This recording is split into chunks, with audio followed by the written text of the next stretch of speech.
안녕하세요. 이진우입니다. 정부가 우리나라의 통화, 원화의 국제화를 위해 적극 나섰습니다. 이 원화 국제화는 우리 경제와 금융시장 선진화를 위한 참 오래된 수건인데요. 오늘 연합인포맥스에서 이와 관련한 내용을 다루기 위해서 참 귀한 분들 모시고 특집 좌담회를 열게 되었습니다. 오늘 함께 하시는 분들 소개해 드리겠습니다. 세종시에서 올라오셨습니다. 기획재정부 국제금융국 김성우 국장님. 국장님 안녕하세요. 네, 안녕하십니까. 예. 아유, 막 코로나 시국이라서 참 국장님 뵌지 오래됐습니다. 예전 인포맥스 그때 2020년 5월 달인가 그 무렵이었죠. 예. 네. 대외경제정책연구원의 선임 연구위원으로 계시는 정영식 박사님. 안녕하세요, 박사님. 네, 안녕하십니까. 예. 그리고 시장 현장에서의 소리를 들려주시기 위해 또 함께 하십니다. 하나은행 외환 파생 상품 운영 섹션의 문영선 섹션장님. 안녕하세요. 안녕하십니까. 네. 세 분도 인사 한번 하시죠. 네. 안녕하십니까. 예. 안녕하십니까. 국장님, 네. 뭐 원화 국제화를 떠나서 국제금융국이라면은 환율 주무부서에 또 우리 국장님이 그 실무적에서 제일 수장이신데 요즘 뭐 환율 때문에 머리 아프시고 그런 건 없으시죠? 머리가 아프다고 말하면 안 될 것 같고요. 다만 뭐 여러 가지 뭐 선진국 통화 정책 문제도 있고 또 특히나 금주 들어서는 우크라이나 문제가 있어서 네. 약간 긴장감을 가지고 매일매일 살고 있습니다. 긴장감을 가지고. 네. 우리 외화자원가 계신 분들 그 긴장감이 뭐 말씀 안 하셔도 느껴집니다. 네. 예. 근데 이 외환위기 이후에 오늘 주제 이 외환시장에 대해서 상당히 외환시장 개방에 대해서 우리 정부는 그럭저럭 좀 보수적이었습니다. 네. 근데 이제는 선도적으로 원화거래 선진화를 꾀하고 있다. 우리 홍남기 부총리께서 이렇게 화두를 제시하셨는데 어떤 배경이 있고 또 어떤 효과를 기대하시기 때문인가요? 네. 오늘 하여튼 그 정부가 지난 11월 우리 홍 부총리 런던 IR 때부터 네. 그 MSCI 선진국 지수 편입과 관련해서 우리 외환시장 선진화를 추진하겠다라고 발표했고 그 개괄적인 내용들은 아주 일부이긴 합니다만 이제 조금씩 이제 정부가 그 내용을 밝히고 있습니다. 근데 그간의 이런 취지와 배경에 대해서 설명드리고 또 이렇게 토론할 기회가 잘 없었던 것 같은데 네, 오늘 같은 자리가 매우 소중하다고 생각하고요. 앞으로도 이런 자리가 많았으면 하는 생각입니다. 네. 그 소장님께서 모두의 원화 국제화라고 말씀하셨는데 예. 원화 국제화는 좀 너무 먼 얘기고 아직은 조금 큰 아직은 청사진 같은 그림이고요. 네. 저희들은 오늘 일단 외환시장 선진화라는 측면에서 말씀드리고자 하고 네. 외환시장 선진화 관련해서 여기 참석하신 분들은 너무나 잘 알고 계십니다만은 시청자분들이나 네. 보면 저희들이 그 내용을 설명드리면서 우리나라 외환시장 현황에 대해서 그렇게 이해가 많지 않다는 생각이 들어서 일단 선진국과 우리나라 외환시장의 차이에 대해서 간략하게 설명드리고자 합니다. 네. 아시다시피 선진국 외환시장은 어떤 그 일반 국민들께서는 시장이라고 하니까 외환시장도 주식시장처럼 무슨 거래소가 있는 거 아니냐라고 생각하시는데 선진국의 외환시장은 전형적인 장외시장이고 시장에 참가하는 기관들도 은행부터 브로커에서 너무나 많고 네. 이 거래를 중개하는 기관도 무수히 많고 그렇죠. 아시다시피 국내에도 있고 해당 통화에 달러 같은 미국 안에도 있지만 유럽에도 있고 아시아에도 있고 네. 아주 많은 기관이 복잡하게 어떻게 보면 무질서하게 다양하게 참여하는 기관이 선진국의 외환시장이라고 볼 수 있고요.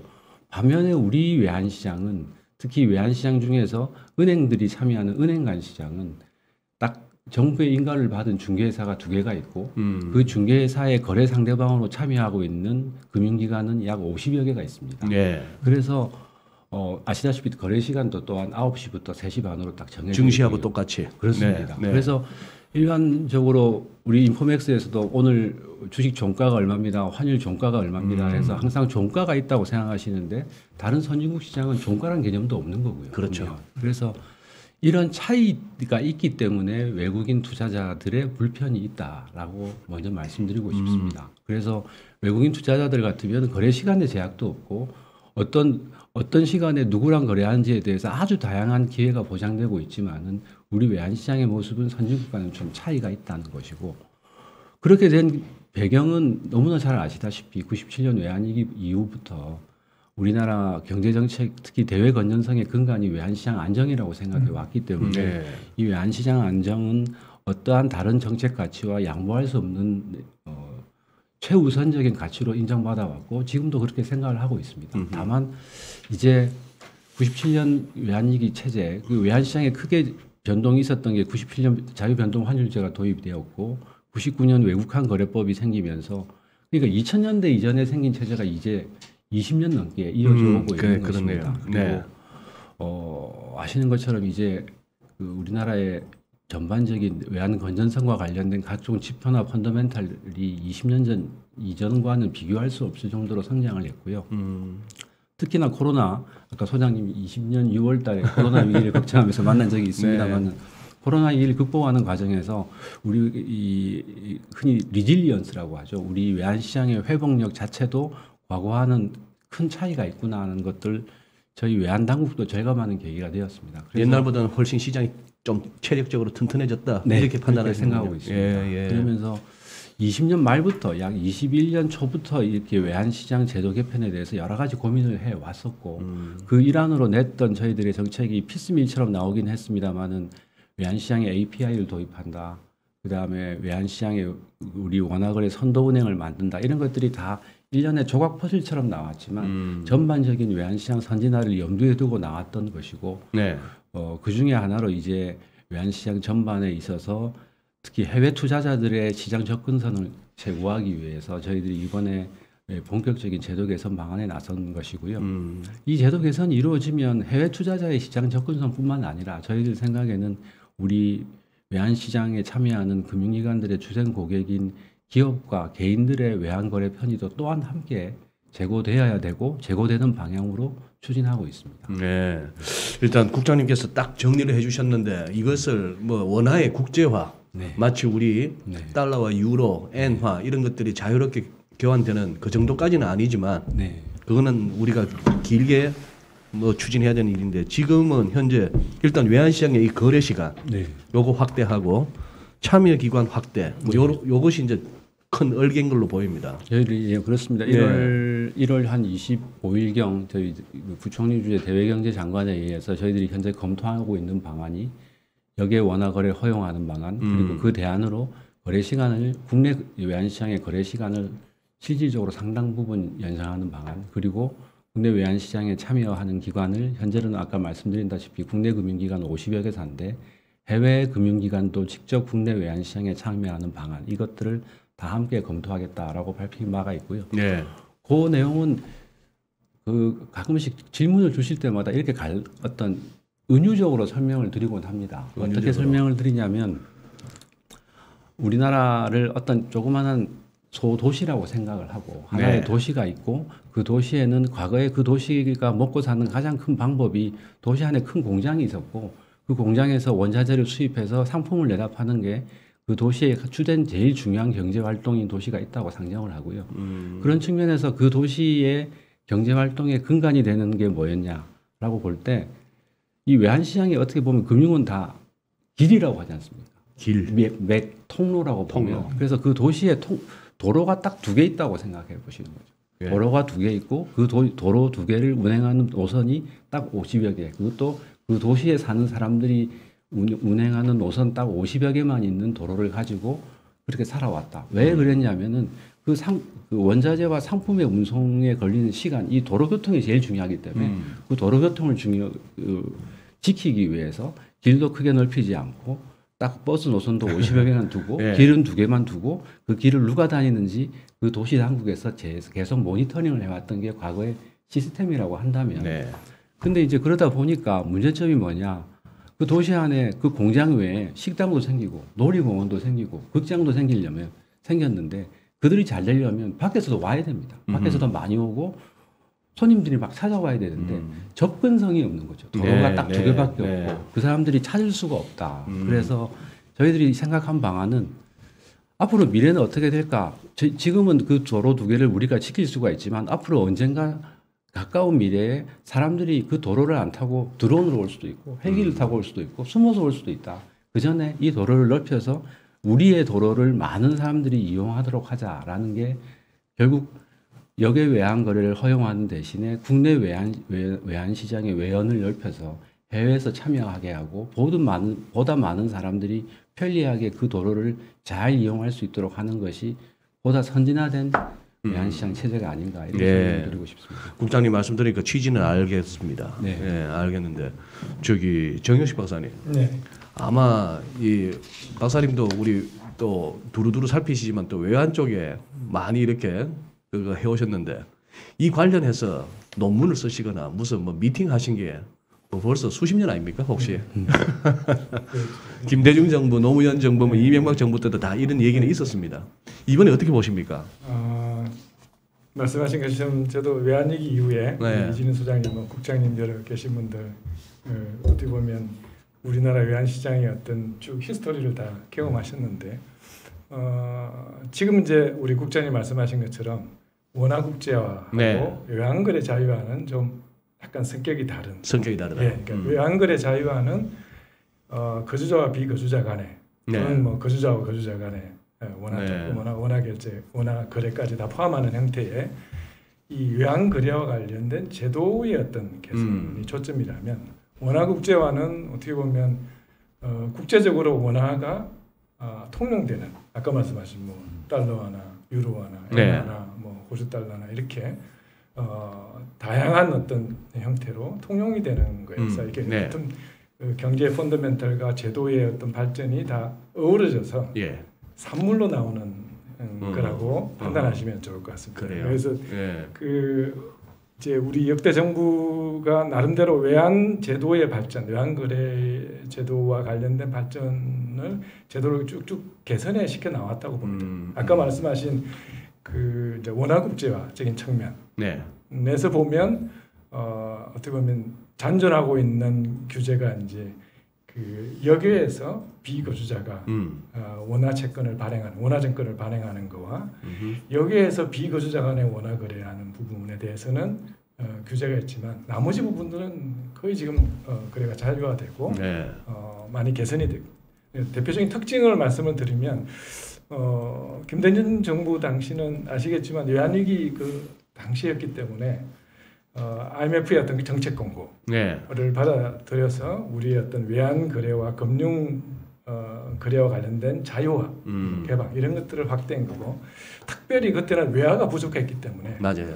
외화가 들어오는 쪽에 그리고 이제 외국인들이 그 거래와 관련돼서 편의성을 제공하기 위해서 다양한 제도 개선을 했고 그리고 이 2001년 2년 들어서면서는 또 3년부터 이제 노무현 정부 들어서는데 이제 그때는 아마 아시겠지만 이 동북아 금융 허브라는 어떤 캐치프레이즈가 있었고 그때의 특징은 외화가 많이 들어온 시기입니다. 맞습니다. 우리가 뭐 900원까지 갈고 환율이 막 그럴 때니까. 2007년 그랬던 시기인데 그때는 이 너무 원화가 그러니까 외화가 많이 들어와서 원화가 가파른 강세를 보여서 우리나라 내부에 있는 달러를 외부로 보내는 외화를 보내는 그런 외환 거래와 관련된 제도를 개선한 시기고 이제 거기서 좀 더 지금 우리가 논의하는 제도를 원래 당초는 2011년 그리고 그보다 빨리 2009년까지 제도 개선을 하겠다 발표를 했는데 아시겠지만 2008년 글로벌 금융위기가 터지면서 그게 이제 유보가 된 거죠.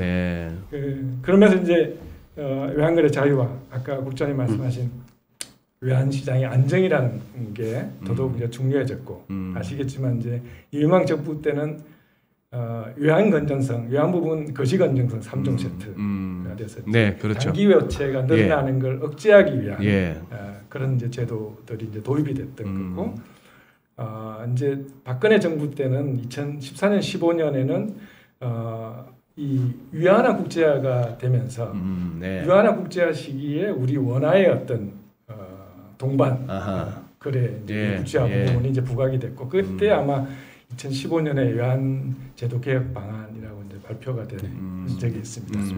그런데 이제 지금 이제 이렇게 쭉 진행이 됐는데 여전히 이제 그 아까 말씀드린 원화 국제화 잔존하는 규제를 여전히 이제 두고 있는 이유는 원화 국제화나 이런 외환거래 자유화의 편익이 있지만 우리가 두 차례 어떤 외환위기를 경험하고 또 이제 환투기로 인한 어떤 환율의 과도한 변동성 이제 이런 것들을 이제 우려하기 때문에 그런 제조들이 이제 남아 있다고 이제 지속됐다고 생각이 됩니다.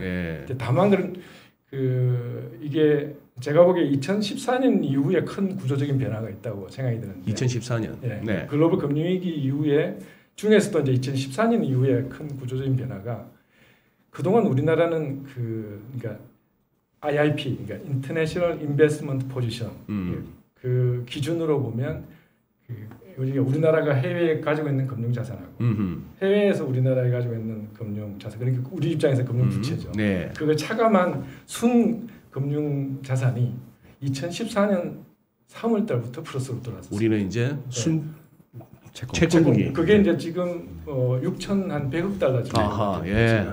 근데 이제 많은 사람들이 일각에서 이렇게 해요. 그거는 외환 보유로 가지고 있는 게 대부분이 아니냐라고 해서 외환 보유액을 빼면 여전히 우리가 아니다. 이제 그런 주장들이 많았는데 외환 보유액을 빼더라도 2018년 말부터 우리가 플러스로 돌아섰고 네. 지금 현재는 외환 보유액을 빼더라도 우리가 1,400억 달러 정도의 순채권을 가지고 있습니다. 그러니까 이거는 우리가 늘 이게 어떻게 보면 금융 부분에서의 채무국으로 이제 인식이 되던 게 네. 구조적인 변화가 네. 있었고 또 하나는 그 전에는 이제 통화 수합이 주로 이제 신흥국 중심이야 뭐 중국이 포함이 됐지만 지금은 캐나다나 스위스 또 이제 뭐 호주나 이런 이제 국제 통화국하고도 통화 수합이 체결돼 있어서 이 외환 시장의 과도한 변동성을 억제할 수 있는 체질 또는 어떤 체제가 이전보다는 좀 개선이 돼 있다. 네. 이렇게 보고 있습니다. 알겠습니다. 그런데 지금 우리 국장님 말씀을 들어보면은 저는 당장 우리 문영선 섹션장님 현장에 계신 분으로서 좀 만만찮은 일이라고 생각되고 걱정도 많으실 것 같은데 어떻게 준비할 게 많지 않습니까 이러면? 우선 뭐 국장님이 모두의 말씀을 해주셨듯이 작년 말에 이제 그 오픈 API 방식의 그 은행 간 전자 거래를 네. 당국에서 열어줬고요. 대부분의 은행들이 지금 그 방식으로 거래를 하고 있거나 아니면 준비를 하고 있습니다. 그래서 큰 그림에서는 그 준비는 벌써 시작이 됐다 예. 이렇게 볼 수가 있고요. 다만 이제 아직 그 지난달에 발표한 선진화 방안이 정확히 내용이 확정되지는 않았고 또 로드맵 타임 스케줄이 아직 이제 좀 나와야 될 텐데 거기에 맞춰 가지고 이제 시중은행들은 이제 준비를 좀 적극적으로 하면 될 것 같다는 생각이 있습니다. 아니 당장 딱 떠오르는 생각이 그러면 거래 시간을 확대한다면은 저쪽에 뉴욕에 특히 런던 금융시장, 런던 외환시장 막 돌아가고 유럽 끝나고 나면 이제 뉴욕이 막 열릴 텐데 새벽까지 그걸 우리 서울에서 다 커버를 할 만한 인력이나 이런 어떤 체제가 갖춰져야 된다는 말씀이 되겠네요. 일단은 이제 국내 외환 시장의 거래 시간이 연장되니까 물론 우리 국내 영내에서도 그 시간에 아마 외환 시장에 참여하는 인원이 있어야 될 거라고 생각하고요.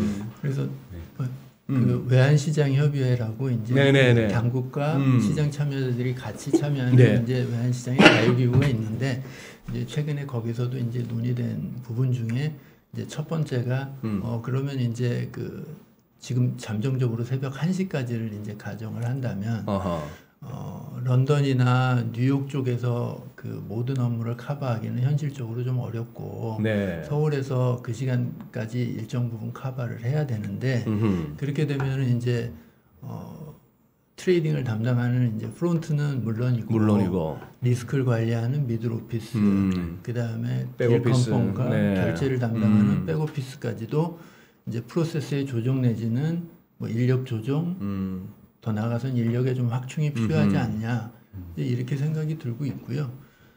또 이제 외환 시장 전체적으로 봤을 때는 뭐 이거는 뭐 큰 문제는 아니지만 저희가 이제 그 어떻게 보면 룰을 좀 정해야 될 부분들이 그러면 이제 선물한 거래에 이제 그 픽싱 환율인 마환율을 그럼 어떻게 변화를 줘야 될 것인지 아니면 12시 네. 12시 넘어서 거래를 하는데 그럼 딜 데이트랑 밸류 데이트를 어떻게 가져가야 될지 그다음에 이제 은행들은 대고객용으로 환율을 계속 고시합니다. 그렇죠. 예, 밤에도 고시하는데 그러면 12시 넘어서 고시하는 환율을 전 영업일 환율로 할 것인지 아니면 이 영업일에 최초 환율로 할 것인지 이제 저희가 생각하지 못했던 수많은 기업들이 그 환율을 받아다가 그 쓰거든요. 의사결정을 하겠죠. 그래서 네. 그런 것들이 좀 미리미리 정리가 돼야 고객인 기업들도 큰 혼란이 없이 이게 좀 그 안정화될 수 있을 거라고 생각이 됩니다. 네.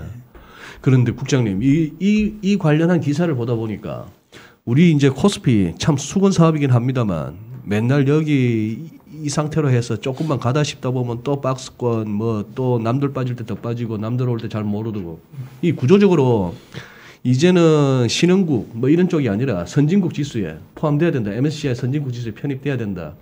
이런 어떤 그 니즈는 강한데 요것과 지금 이 말씀하시는 원화 거래 제도 어떤 개선 부분이 좀 뭔가 연관이 있다고 봐야 됩니까?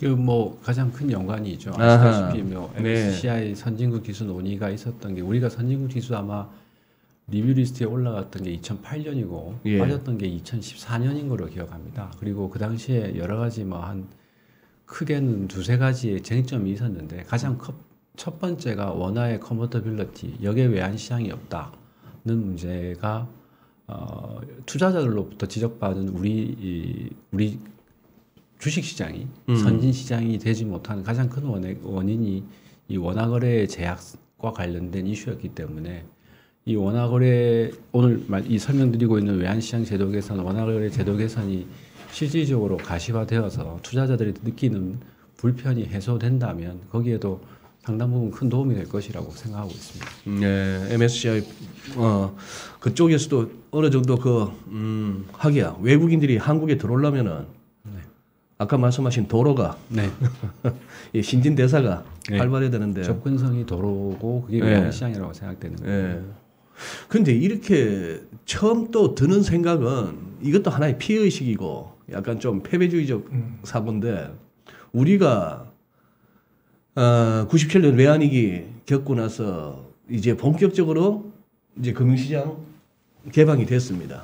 그 이후의 흐름은 이제 뭐 자고 나면은 나스닥 봐야 되고 NDF 시세 봐야 되고 미국채 수익률 봐야 되고 우리 국내 이제 시장 참여자들이 그런 세월이 됐는데 딱 하나 그런 생각도 다들 뭐 완전히 부인하기는 어렵습니다. 시장 열었더니만 외국인들한테 좀 후달리네 우리가. 네. 그렇다면은 예를 들어서 9시부터 3시 반까지 서울 외국한 시장에서 딱 거래가 될 때는 우리 국내 은행들, 우리 국내 기업들의 수급 이게 가장 어떻게 보면 중요한 변수고 그게 환율 결정에 그거 되겠습니다만 이제 그러면 우리 저녁 시간, 밤 시간으로 넘어간다면은 아무리 생각해도 우리보다는 바깥 세력들이 더 이제 그렇습니다. 화력 측면에서 이 부분은 국장님 어떻게 좀 생각을 하고 계셨을 것 같은데. 일단 그 이제 거래 시간 연장을 했을 네. 때 우리 현재 거래 시간이 오후 3시 반 이후에 거래 시간에 이루어질 일에 대해서는 두 가지 우려가 있는 것 같습니다. 뭐 연계되어 있는 것 같은데 첫 번째는 너무 유동성이 없을 것 같다는 걱정이 밤에. 있고, 네. 네. 두 번째는 시장이 제대로 되겠느냐 하는 걱정도 있으시고 두 번째는 그거랑 연계되어 있지만 그렇게 유동성이 없는 상황에서 특히 여기에 투기적인 매수나 매도가 집중적으로 이루어질 때는 변동성이 더 커지지 않겠느냐는 우려도 있는 것으로 알고 있습니다. 예. 그에 대해서는 저희들도 그렇게 생각을 합니다. 일단 투자자들을 만났을 때 투자자들도 그런 얘기를 하고요. 그 해외 투자자들하고 지금 저희들이 개선 방안 의견 수렴을 위해서 많이 만나고 있는데 해외 투자자들이나 해외 은행들도 거래 시간 연장 이후에 시장 유동성에 대한 이슈가 계속 나오더라고요 보면. 그런데 첫 번째는 그런 말씀을 드리고 있습니다. 일단 거래 시간 자체가 어느 정도 연장이 되면 특히나 우리 아시아 타임 동시간대에 있는 홍콩, 싱가포르에서 원화와 관련된 역외 거래가 많은데 예. 그것들은 좀 어떻게 스프레드 아웃이라고 해야 되나요? 시간이 연장되면서 뒤로 분산돼서 퍼져나가는 효과가 있을 것이다. 아마 우리 정규 시간 자체가 늘어나니까 거래량 자체도 분산되는 효과가 하나 있을 거라는 생각이 들고요.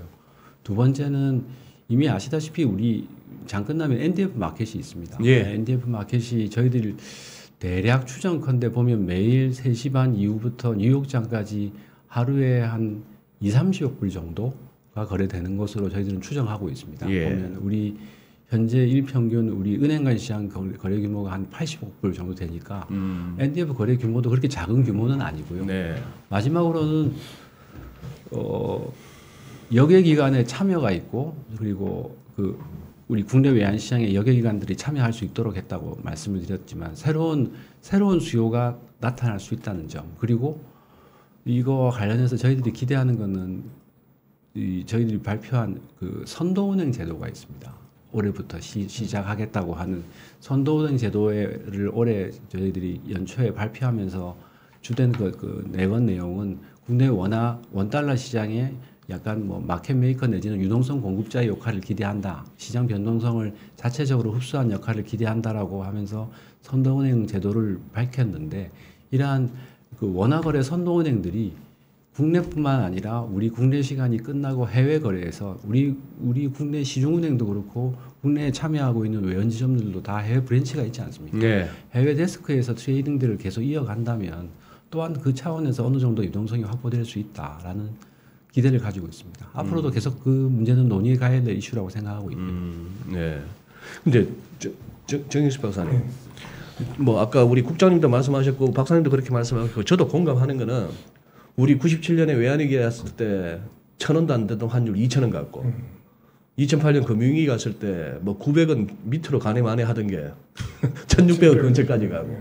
근데 그 이후에 참 어떻게 보면 우리 시장이 탄탄해진 게 그 이후에 보면은 많은 사연이 있었음에도 우리 환율 사실 장기 차트로 띄워보면 굉장히 안정적입니다. 네. 예, 뭐 그리고 뭐 국제 외환 시세와 딱 이렇게 어깨 맞춰가고. 근데 이렇게 되면은 이게 이제 어느 정도 진전이 이루어진다면은 그나마 좀 이렇게 가라앉았던 환율 변동성 좀 커질 수 있을 가능성은 어떻게 보십니까? 이제 조금 전에 이제 국장님이 네. 다양한 어떤 시장의 유동성 또 공급 또는 이제 마켓 메이커 역할을 할 수 있는 네. 이제 그런 선도은행들 기능이 장착이 잘 되면 그게 안착이 잘 되면 그냥 리딩뱅크라 보면 되겠네요. 네, 그런 부분들이 이제 좀 완화될 수 있는데 그게 안착되기 전까지는 제가 보기에 환율 변동성이 커지는 요인은 충분히 있다고 봅니다. 왜냐하면 국내 외환거래에 참여하던 이제 참여 기관들이 이제 런던 시장이나 뉴욕 시장에서 아무래도 네. 해외 쪽에 거래자들이 이제 주로 이제 참여하게 되고 그쪽에 이제 거래들이 대부분 이제 뭐 예를 들면 달러의 흐름이라든지 뭐 글로벌의 어떤 리스크의 어떤 흐름에 따라서 한 방향이 될 가능성이 네. 있기 때문에 예. 그거로 인한 이제 변동성 부분은 이제 제가 보기에는 이제 충분히 있고 이제 거기에 대한 시장의 어떤 참여자들의 대응 노력에 대해서 이제 나름대로 국장님이 말씀해 주셨는데 저는 제가 이제 초대에 말씀드린 우리가 해외에 가지고 있는 금융자산이 외국인이 우리가 가지고 있는 금융부채보다 이제 외환보유액을 빼도록 또 많다라는 의미는 여러 가지 함의를 갖고 있습니다. 왜냐하면 우리 개인이나 기관 투자자들이 이제 국내 시장만 못 담아요. 지금 이 어떤 축적된 우리의 자금들은 국내 시장에 다 못 담습니다. 예. 그래서 지금 이 현재도 해외 나가고 해외 나가는 게 돈만 나가는 것뿐만 아니라 실제로 금융기관들이 해외 비즈니스를 위해서 나가고 있는 상황이거든요. 그러니까 거기에 대한 민감 부분이 어떻게 보면 이 환율의 어떤 과다한 변동성에 대한 대응할 수 있는 제도 개선, 지원 이런 것들이 같이 병행이 되면 굉장히 당국이 또는 이제 시장에서 우려할 수 있는 부분들을 완화했을 수 있어요. 예를 들면 이제 이런 거죠. 지금 우리가 계속 뭐 최근에 무역수지 적자 몇 달, 경상수지 지금 있긴 하지만 오랜 기간 동안 경상수지 흑자가 됐기 때문에 이게 거주자 외화예금 쪽에 많이 쌓여 있습니다. 그리고 실제로 환율이 과도하게 오르거나 떨어지면 실제 이 거주자 외화예금이 시장의 반대 방향 측면에서 안정판 역할을 하고 있거든요. 그렇죠. 너무 급하게 환율이 올랐다 싶으면 거주자 외화예금이 좀 줄어들면서 원화로 환전을 하고 거기서 대응을 하고 있고 또 하나는 이제 해외에 우리가 환해지를 하지 않고 해외 투자한 부분 이게 역으로 외환 시장을 안정시킬 수 있는. 왜냐하면 달러가 많을 때는 나가는 걸로 수급을 조절해주고 그러면 이게 원화가 크게 약세가 되면 해외에 있는 돈이 국내에 들어오면 원화 자산 가치가 올라가니까 이 부분들도 외환 시장의 과도한 변동성을 이렇게 완화시켜 줄 수 있는 그런 구조를 가지고 있어서 좀 우리가 지금 환해지 비율이 기관들의 경우에는 가덕이 높거든요. 예. 그런 부분들을 좀 완화할 수 있는 제도 개선을 병행하면 뭐 연기금부터 해가지고 이제 환해지를 좀 안 하는 쪽으로 가닥을 잡아가고 있지 그렇죠. 않습니까? 연기금은 이제 그런 그게- 예를 들면 이제 예. 다른 이제 기관들은 아마 예. 대부분이 근데 문생 실장님 네. 지금 이제 우리 김성욱 국장님 말씀하신 선도은행, 리딩뱅크 뭔가 이렇게 딱 시장에서 각 잡아주는 뭐니 해도 KB 하나은행 아닙니까? 우리 국내에서는 하셔야 될 거 아니에요. 뭐 저희도 아직 발표는 안 했는데 포함시켜 주시기를 기대하고 있고요. 또 포함이 되면은 적극적으로 역할을 수행할 그런 준비를 하고 있습니다.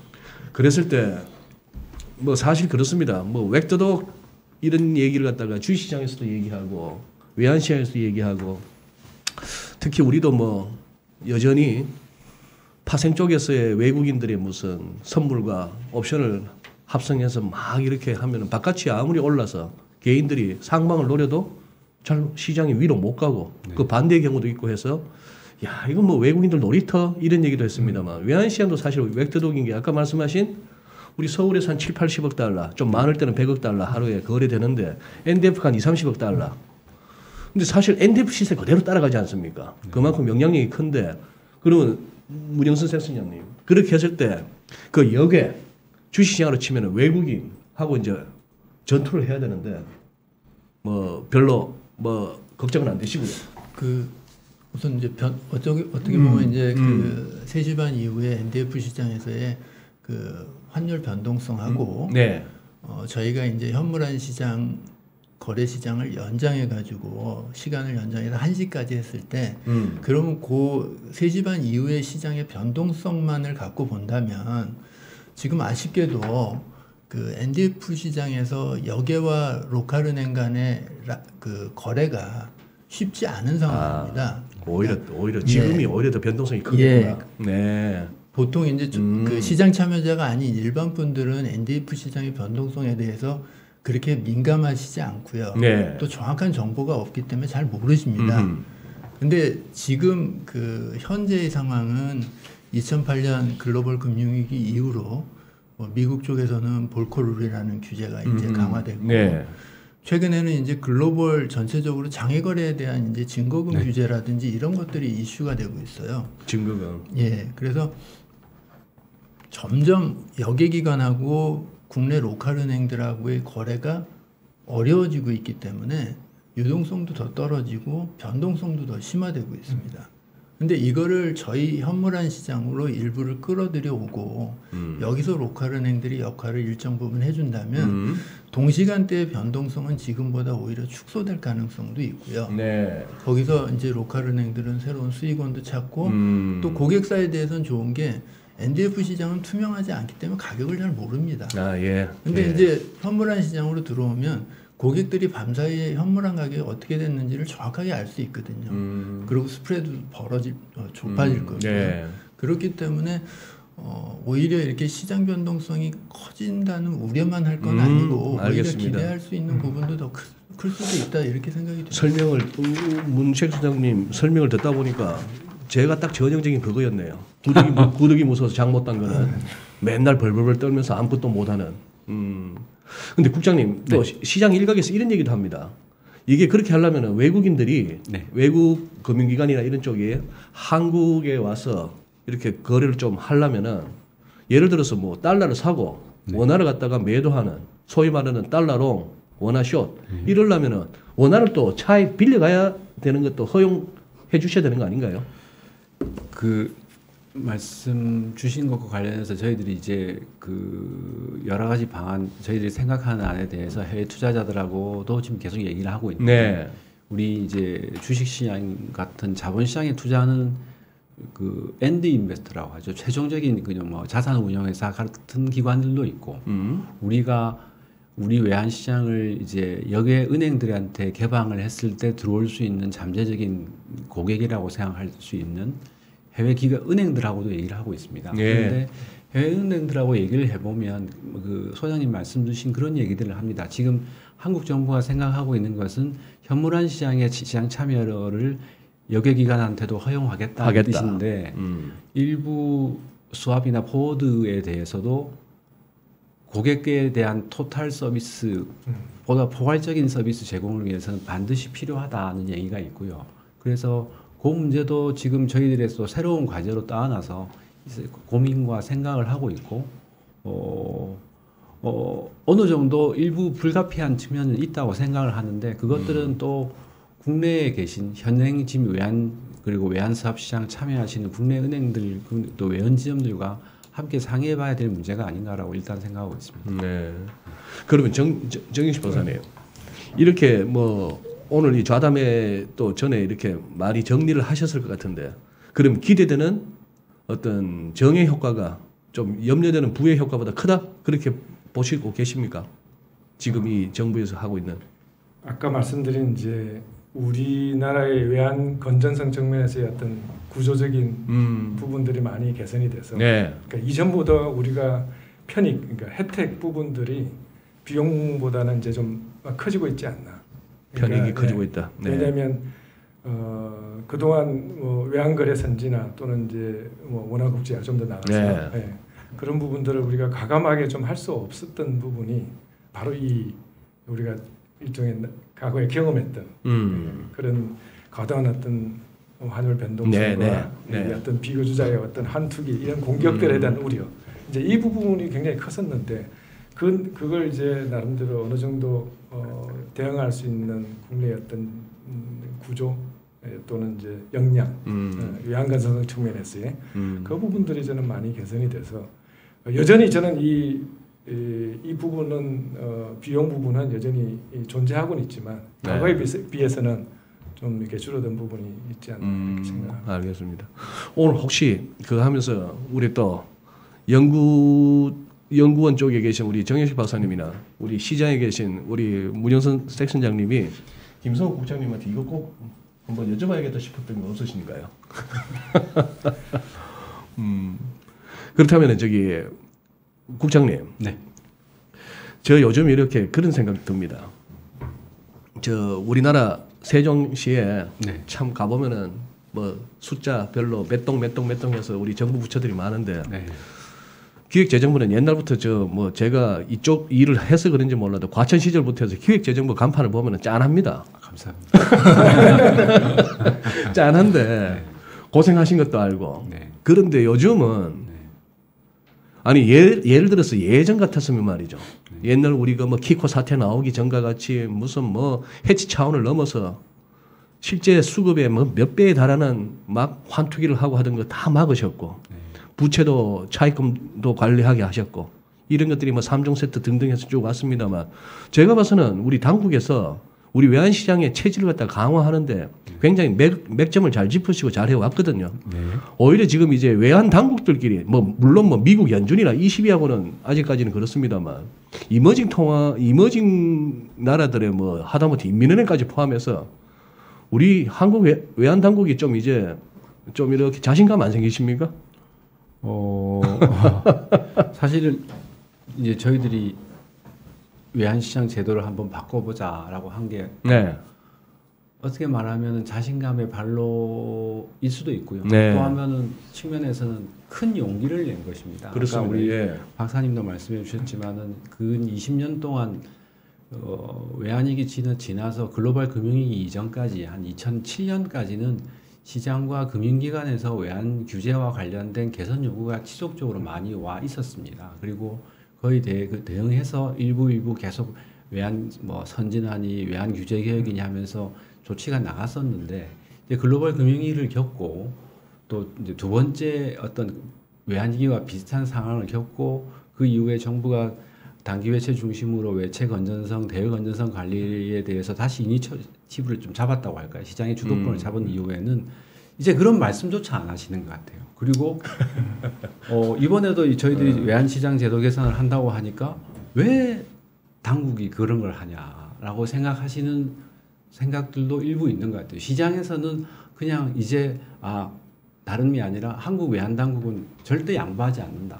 외환 건전성 그리고 외환 시장의 뭐 폐쇄성 약간 선진국과 차이가 있다고 하더라도 외환 시장 안전, 환율 안정을 위해서는 아무것도 양보하지 않는 정말 고집불통의 그리고 뭐 그런 당국이라는 인식이 시장에 뿌리 깊게 내려 있는 것 같습니다. 또 뿌리 깊은 인식 중에 하나가 기재부는 환율 좀 높은 걸 낮은 것보다 좋아해. 뭐 이런. 약간 뿌리는 깊지만 약간 그거는 조금 아웃 오브 데이트. 아웃 오브 데이트 맞습니다. 그런데 저희들이 그래서 이번에 저희들의 어떤 이 용기에 대해서 아무도 말씀을 하시니까 어떻게 보면 수문장 역할을 했던 저희들이 먼저 한번 이걸 얘기해 보자라고 했던 거고요. 그래서 시장 일각에서는 또 우리 박사님이나 부장님 말씀 주신 것처럼 걱정이 많은 것도 사실이고 원래 그 걱정들은 저희들의 몫입니다. 원래 사실은 그 걱정들을 함께 논의해서 풀어 나가야 할 숙제라고 생각하고요. 다만 20년이 지난 체제에 대해서 우리가 이제는 한번 되새겨 볼 필요가 있다. 우리 그리고 정부가 뭘 하자는 게 아니라 시장 오늘 같은 토론과 의원 수렴을 통해서 우리 모두가 앞으로 또 몇십 년 갈 수 있는 체제를 한번 연구해 보자는 게 저희들의 생각이라고 말씀드리고 싶습니다. 예. 한 가지 좀 네. 아마 국장님이 고민을 많이 하고 계시겠지만 그 이제 외환거래선지나 또는 이제 더 나가서 이제 원화국제화 뭐 관련된 걸 좀 더 힘있게 추진할 수 있는 이제 발판이 지금도 이제 아마 계속 추진하고 있을 겁니다. 이 주요 그 기축통화, 주요국 그 기축통화, 국제통화 국가의 상시 통화 수합 체제를 구축을 하면 지금 우리 시장에서 많이 우려한 부분들은 많이 우려하고 있는 부분들은 거의 크게 해소되지 않을까 생각이 들고. 그럼 이제 본연의 예를 들면 외환거래 선진화와 또는 이제 원화국제화의 어떤 편익의 그 이익을 그대로 우리가 과실을 얻을 수 있지 않을까 생각이 듭니다. 지금 우리 외환 보유액의 거의 한 뭐 60-70%가 달러화 자산이고 그 중에 많은 부분이 이제 미국 국채지 않습니까? 네. 그러니까 우리가 어떻게 보면 미국 국채 시장에 일정 정도 영향을 줄 수 있는 저는 군무라고 생각합니다. 그런 의미에서 아마 미 연준하고 통화 수합도 이제 아마 체결 했던 것으로 제가 이해를 하고 이후에도 우리가 가지고 있는 자산들을 이용해서 예를 들면 ECB나 이런 이제 영란은행이나 이런 은행들하고도 일종의 상시 통화 수합 체제를 구축하는 것이 저는 좀 나머지 이런 그 부분이 진행이 되면 훨씬 좀 더 이제 큰 폭으로 좀 더 보폭이 크게 이제 외환거래 선진화와 원화국제를 추진할 수 있지 않을까. 저는 뭐 이렇게 워낙에 이제 요즘 뭐 코로나 시국에 유튜브 전성 시대가 되었습니다. 그러다 보니까 뭐 경제 관련한 금융시장 관련한 걸 이렇게 보다 보면 알아서 알고리즘들이 막 올려주는데 그 중에 보다 보면 굉장히 섬찟하고 자극적인 썸네일들이 있어서 또 한번 보게 됩니다. 보게 되면은 예를 들어 그런 거죠. 뭐 미국 연준이 작년에 그냥 저 통화 수합 그거 만기되니까 다시 연장 안 해줬다. 그리고 지금 연준이 금리 올린다. 긴축으로 도온다. 이래서 타 보면은 1,300원, 1,500원 우리 환율 달러 환율 말입니다. 뭐 3,000원 뭐 이런 소리까지 나옵니다. 이걸 시장에 계신 문생 실장님은 이런 어떤 그 뭐 그게 가능한 얘기라고 보시는지. 뭐 제 개인적인 견해를 말하면 그건 좀 과장된 면이 있는 것 같고요. 과장된 면이 있다. 예, 아까 이제 소장님도 말씀하셨지만 글로벌 금융 위기 때 저희가 이제 1,600원 갔었고 그 이후에 이제 고점은 코로나 때 1,300원 부분까지 간 게 이제 그 이후에 최고점입니다. 그 이후에는 이제 다 1,200원대 아니면 1,100원대에서 이제 안정적으로 있는 것이고 지금 보면은 그 외환 시장의 그 유동성이 과거에 비하면 아까 이제 거시적으로도 말씀해 주시고 이제 했지만 현재 현물화 시장이 한 $1 원이 한 합쳐서 100억이고요. 수합 시장이 한 130억. 현물환이 100억 불, 수합이 130억. 예, 이게 은행 간 거래의 일평균 거래랍니다. 그래서 종합적으로 이제 기타 파생까지 하면 260억 불 되고요. 그 뒤에 이제 고객 물량이 있지 않습니까? 고객 물량까지 합치면 580억 불 됩니다. 아, 그래요? 예. 그래서 그러니까 과거 2010년에 비하면 한 전체 볼륨의 40% 정도 늘었고요. 또 이제 과거에는 수출업체가 외환 시장을 방향성을 지배하는 뭐 좌지우지했다 이런 시장이라면 지금은 이제 그 개인 기관 투자가분들이 해외 쪽으로 이제 많이 또 투자를 하시면서 고객들의 그 물량도 커졌지만 방향성도 굉장히 다양해졌습니다. 예. 그렇기 때문에 여러 가지 상황이 과거에 이랬으니까 지금도 뭐 그 문제가 그대로 있는 거 아니냐라고 생각할 수도 있지만 그만큼 외환 시장의 체질이 많이 개선이 됐다. 그리고 뭐 추가적으로는 그런 여러 번의 우여곡절을 겪으면서 또 시장 참여자 분들하고 네. 당국과의 소통 채널도 굉장히 그 원활해졌고 네. 상시화됐고 이렇기 때문에 저는 뭐 개인적으로는 뭐 그런 그 환율의 급등, 네, 그런 거는 좀 과도한. 급격한 확대, 네. 이거는 좀 알겠습니다. 우려가 아닌가 싶습니다. 예. 근데 이제 뭐 요즘 시장의 제일 큰 화두는 뭐 딱 연준을 비롯해서 중앙은행들이 네. 이제 완화가 아닌 긴축으로 돈다. 그것도 아주 급하게 아주 뭐 얼굴색 딱 바뀌면서 정색하면서 이게 제일 무섭고 혹시나 또 저 뭐 지정학적으로 우크라이나나 이 아시아 쪽에서 뭐가 또 터질라나 이런 상황입니다. 거기 비하면은 굉장히 안정적입니다. 환율은 제가 봐서는 그렇고 증시는 뭐 느끼기 나름이겠지만 뭐 글로벌 시장에서는 그나마 타격을 제일 많이 받고 있고 한데 그런데 이걸 갖다가 지금 이제 어떻게 돈줄을 쪼고 금리를 갖다 정상화할 것이냐의 문제는 뭐 궁극적으로는 한은의 문제이긴 합니다만 그리고 또 이걸 갖다가 국제금융국의 김성욱 국장님한테 여쭤보기는 뭐 합니다만 그래도 네. 지금 추경 말입니다. 아니 옛날에 추경하면은 무슨 몇천억 네. 그리고 뭐 하다못해 많아봐야 1, 2조 그래서 헉 조 단위로 추경을 해 뭐 이랬는데 네. 요즘은 숫자가 너무 커졌습니다. 또 상황이 상황인 만큼. 네. 근데 이 부분이 네. 이 부분이 어떤 그 우리 추경 규모가 커진다는 것은 그만큼 어떤 재정적으로 적자가 커진다는 것이나 원화가 좀 많이 풀릴 수도 있다는 거 아니겠습니까? 네, 그렇게 볼 수도 있는 거죠. 일단 거시적으로 보면 뭐 유동성이라는 측면에서는 재정 유출이 는다는 거는 일단 완화적이라 볼 수 있는 거니까요. 완화적이라 볼 수 있다. 그런데 저희들이 아직 파악컨대 어떤 그 코로나 이후에 어떤 적극적인 재정 정책에 따른 정부의 뭐 그 재정 수지 재정 적자 이런 문제가 현재 우리 환율에 큰 영향을 주는 요인은 아직까지는 아니라고 저희들은 파악하고 있습니다. 예. 작년 이후로 코로나 아까 말씀하신 대로 2020년 3월달에 1,300원 그저까지 갔다가 네. 하락세를 거듭해서 작년 1월까지는 한 1,170원, 80원까지 내려왔다가 작년 연중 계속 환율이 올라왔는데 저희들이 가장 큰 원인은 아까 보기에 가장 큰 원인은 우리 박사님 말씀 주신 대로 해외 투자 수요의 증가에 가장 큰 원인이 있다고 생각하고 있습니다. 이제 이렇게 밖으로 나가는 예전에 금융기관이나 연기금 중심이었다면 그 부분도 커졌지만 뭐 아시다시피 서학의 힘으로 대표되는 개인 투자자들의 해외 증권 투자 규모도 나날이 커지고 있고요. 네.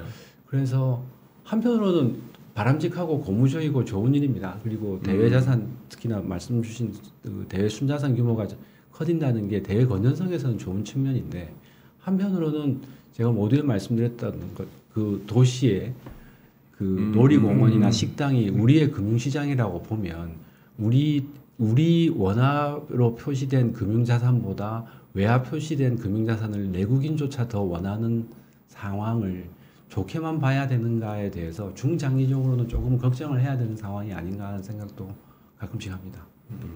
예.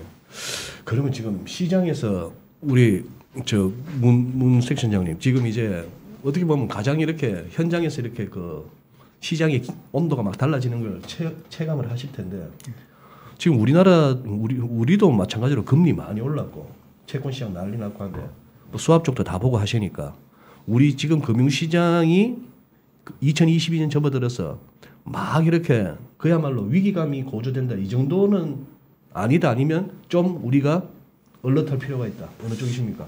지금 현재는 사실 환율은 좀 안정적이고요. 국제금융시장 전반을 봤을 때도 지금 시장 자체를 흔드는 첫 번째 시장은 채권 시장이고요. 채권 시장. 이 채권 시장이 주식 시장에 영향을 주고, 예. 그 다음에 환 시장에 영향을 이제 순차적으로 주는데, 네. 지금 달러 인덱스 같은 경우에도 계속 95, 96 네, 정도에서 그 안에서 안정적으로 예, 유지가 안정적입니다. 되고 있거든요. 미국이 계속 그 긴축을 빨리 간다고 함에도 불구하고 이게 환율이라는 게 상대적이기 때문에 네. 다른 은행들도 대부분 다른 이제 국가들도 대부분은 긴축 쪽으로 스탠스를 돌리거나 그거를 고민하고 있는 상황이기 때문에 국제 금융 시장에서의 그 환율 자체가 그렇게 변동성이 크지 않습니다. 주식이나 채권 같이. 예. 뭐 연동해서 원달러 시장도 다른 채권이나 주식 시장보다는 안정적인 상황이고요. 그래서 외환 시장 자체가 지금 현재 그 굉장히 좀 위기 국면이다. 뭐 이런 상황은 참여자들이 그렇게 보고 있지는 않은 것 같습니다. 네. 다들 마음은 위쪽인 것 같은데 잘 못 가니까 무거운 것 같아요 시장이. 오늘 이제 좌담회를 해보니까 우선 일단 그거는 생각됩니다. 저 국장님께서 말씀하신 바와 같이 정부 차원에서 기재부 차원에서 이걸 갖다가 이제 적극적으로 이제 뭐 마냥 옛날처럼 무슨 뭐 외딴 섬에 우리만 사는 것처럼 그렇게 갈 수 없는 환경이 되었고 우리 경제 규모를 보나 그렇습니다. 실력을 보나 이제 그런 상황이 되었고 또 문영선 섹션장님 말씀 들어보면은 당장 이렇게 막 머리를 어지럽게 하는 야 그러면 사람도 필요하고 비용도 더 들고 외국 그 금융기관들하고 또 이렇게 막 붙어야 되는데 그것도 생각해 보니 차라리 그 뭐 변동성 얇은 엔드 시장에서 자기들끼리 하는 것보다 참여자가 늘어나서 오히려 스무딩도 가능하고 그것도 이제 큰 걱정은 없어 보이고 뭐 그렇게 해서 요렇게 하다 보면 이제 진짜 우리 원화를 들고 가서 바깥에서 달러 환전 안 하고 공항에서 나가서 쓸 수 있는 그 시절도 오긴 올 것 같습니다. 그렇게 가야 되겠는데. 예. 오늘 이 주제와 관련해서 우리 박사님, 그리고 섹션장님, 그리고 국장님. 네. 예. 제가 못 끄집은 내 부분이 있다면은 한마디씩만 이렇게 해주시죠. 예. 섹션장님 먼저. 네. 저는 이제 연초에 당국에서 이런 이제 그 발표를 하면서 처음에 이제 딱 들었던 생각이 과거에 이제 언론에서 종종 나오는 게 왜 금융에는 삼성전자 같은 기관이 안 나오냐 글로벌 리딩 뭐 은행이나 뱅크 뭐 금융기관이 안 나오냐 했을 때 뭐 여러 가지 이유가 있지만 그 중에 한 허들은 사실은 외환시장의 그 폐쇄성이 일정 부분 작용을 했었고 네. 제가 이제 너무 성급한 기대를 하는지 몰라도 이제 원화가 국제화까지 된다면 금융기관의 제일 그 경쟁력 있는 상품 특히 로컬은행은 원화가 제일 경쟁력 있는 상품일 거거든요. 전 세계에서 로컬은행만큼 원화의 경쟁력을 가진 기관은 없기 때문에 원화는 우리나라 은행들이 제일 잘 알겠죠. 물론이죠.